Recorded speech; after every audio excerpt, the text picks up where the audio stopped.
de cette matinée de travail, c'était de pouvoir autour du triptyque des considérations économiques, sociales et environnementales, de travailler autour du fil rouge suivant, à savoir souffrance sociale, fragilité économique, urgence écologique, face au risque de morcellement de la société et au-delà de la crise sanitaire. Quelle stratégie pour construire la confiance et concilier durablement les aspirations de nos territoires et de ceux qui y vivent. Nous aurons donc trois temps principaux. Un autour de l'axe économique avec, et je les salue, ils sont déjà connectés, Marie-Jeanne Béguet, qui est présidente du groupe Modem et Indépendant au Conseil régional Auvergne-Rhône-Alpes, vice-présidente de l'Association des maires ruraux de France, ancienne maire de Civrieux, et qui est par ailleurs professeur d'économie. Pierre Chambon, qui est chef d'entreprise, élu au Conseil de la métropole de Lyon, ancien président de l'Union des métiers et des industries de l'hôtellerie. Stanislas Régnier, qui est vice-président de la Chambre de commerce et d'industrie du Puy-de-Dôme et membre du Conseil économique, social, environnemental régional Auvergne-Rhône-Alpes.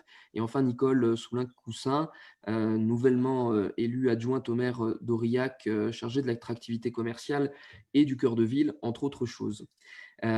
Pour introduire un peu ces débats, j'ai demandé à Anthony Jouvenel, donc, qui est directeur de la faculté de géographie et d'aménagement de l'Université Côte d'Opale et conseiller régional des Hauts-de-France, de nous faire un petit temps on va dire, d'introduction avec son œil du géographe qui est toujours très intéressant. Et je te salue, Anthony, qui est un ami cher et de longue date au sein de cette belle famille qui est le mouvement démocrate, qui est une des figures montantes aussi, qui a été aussi d'ailleurs, et je le salue, élu adjoint au Touquet Paris-Plage lors des dernières municipales.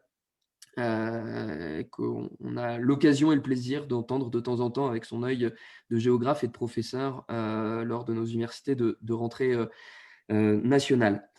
C'était aussi l'occasion d'ailleurs de mettre aussi en avant, je vois que Philippe Barré, qui est maire de Saint-Hermine et conseiller régional des Pays de la Loire, nous a aussi déjà rejoint. On a eu pas mal de retard, Philippe, donc on attaque seulement la première phase et je m'en excuse. On a eu des petits soucis techniques au démarrage.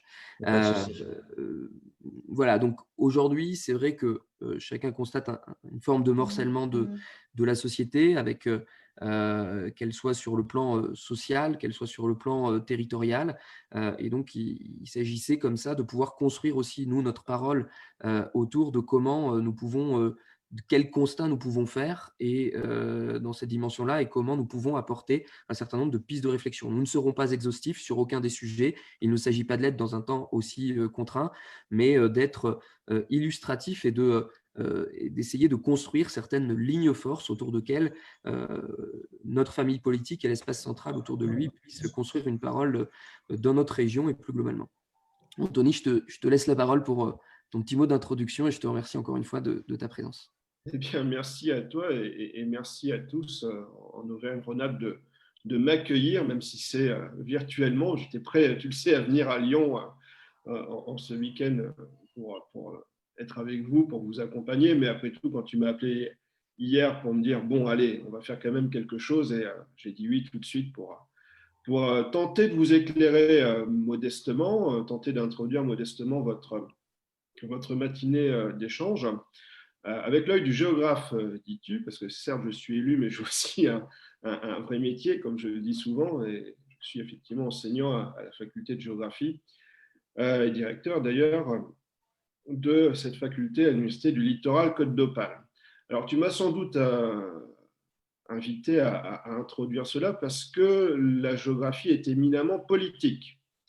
Éminemment politique, non pas simplement parce qu'elle sert d'abord à faire la guerre, ainsi que le disait le père de la géopolitique Yves Lacoste dans les années 70, mais surtout parce qu'elle est la science de l'aménagement du territoire, ce qui vous est si cher en tant qu'élu de la République, soucieux du bien-être de vos concitoyens et de l'épanouissement des activités sociales autant qu'économiques. La géographie cherche effectivement à approfondir la relation environnement, espace, société, en mettant les trois aspects en système. Il s'agit bien de comprendre les territoires et leur fonctionnement à différentes échelles, en prenant en compte différents facteurs, afin de les aménager au mieux, ces territoires.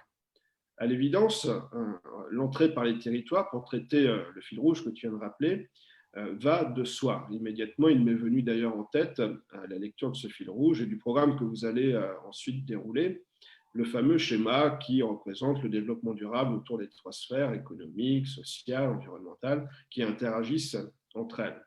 Vision bien connue depuis une trentaine d'années de l'évolution de notre modèle de développement et de ce qu'il révèle tout autant des souffrances sociales, des fragilités économiques et des urgences écologiques. Ce n'est pas ce schéma-là que je souhaite vous montrer, vous le connaissez bien, et d'ailleurs sans aucun doute est-il déjà un petit peu dépassé. Effectivement, en ces temps de morcellement de la société et de la crise sanitaire qui se révèle au grand jour, voire se renforce, je souhaite partager avec vous ce schéma de développement durable en forme de fleur. Alors, quand je dis partager, ça veut dire aussi partager l'écran, ce qui va être une prouesse technique pour moi, puisque c'est la première fois. Donc, je fais un essai et on verra bien ce que ça donne. Voilà. Est-ce que vous voyez un schéma en forme de fleur? Oui. Très bien. Ben voilà, c'est formidable. C'est celui-là que je souhaitais effectivement partager avec vous parce qu'il intègre également la culture. Vous le voyez en bas, vers le bas. La culture comme une composante aussi importante que les trois autres piliers habituels du développement durable. Et il montre également que la démocratie et la participation constituent un levier transversal du développement durable. J'espère qu'il enrichira vos réflexions, ce schéma, afin de dégager des stratégies pour construire la confiance et concilier durablement les aspirations de nos territoires et de ceux qui y vivent. En parlant des territoires, il m'est d'ailleurs revenu en mémoire le titre, un brin provocateur, d'une publication de l'Institut de recherche pour le développement. Le titre de cette publication de 2005, pour être précis, est le suivant. Le territoire est mort, vive les territoires. En effet, depuis l'aube de notre XXIe siècle, on assiste à la fabrication débridée de territoires au pluriel, partout à travers la planète, et ce au nom du développement, tandis que les États se repositionnent tout en se désengageant.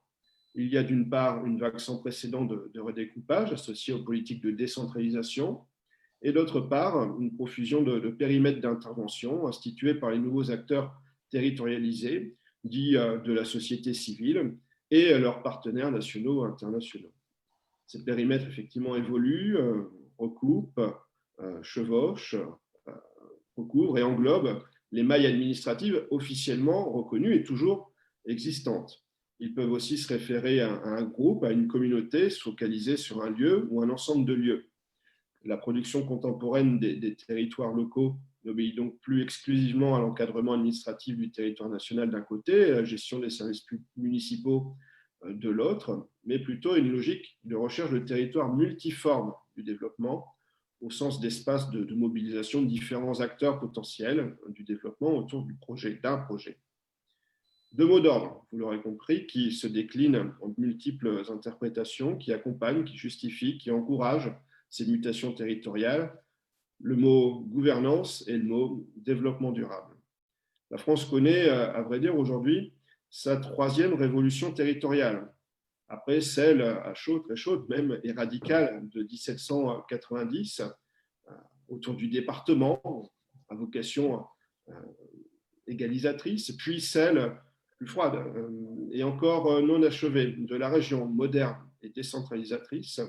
Voici venu le temps de la troisième révolution territoriale que nous vivons, celle de l'intercommunalité du projet, avec le pays mobilisateur et l'agglomération solidaire. Après une période de mise en veille de cette révolution, de la coopération intercommunale, au profit d'un débat sur le transfert de nouvelles compétences aux régions, montrant, si besoin en était d'ailleurs, l'interpénétration des deux bouleversements que constituent d'une part la coopération de gestion et de projet entre communes et d'autre part la régionalisation. Il est bien question de refonte radicale de l'organisation territoriale de l'État et des communes. Il est aussi question d'émergence de nouveaux acteurs avec leur territoire et espace de projet. En France, la création de la carte départementale et l'uniformisation du statut communal à partir de la carte paroissiale fut un acte géohistorique fondateur, vieux de 2 siècles maintenant, et qui rompait avec la dimension territoriale de la société d'Ancien Régime, et qui a fonctionné d'ailleurs comme référence pour nombre d'États-nations alors en construction. au-delà de l'articulation des principes modernes et postmodernes en matière de recomposition territoriale, qui se posent aujourd'hui de manière aiguë en France comme ailleurs, il s'agit bien de questionner la nature postmoderne de ces recompositions et des productions territoriales contemporaines, en ayant à cœur de comprendre dans quelle mesure elles peuvent contribuer à retisser des liens de confiance en termes de gouvernance et à répondre aux aspirations sociales, économiques, environnementales et culturelles des habitants. Voilà en quelques mots pour positionner le débat qui sera le vote ce matin et en essayant de réfléchir autour de ce fil rouge que François-Xavier m'a soumis hier à réflexion.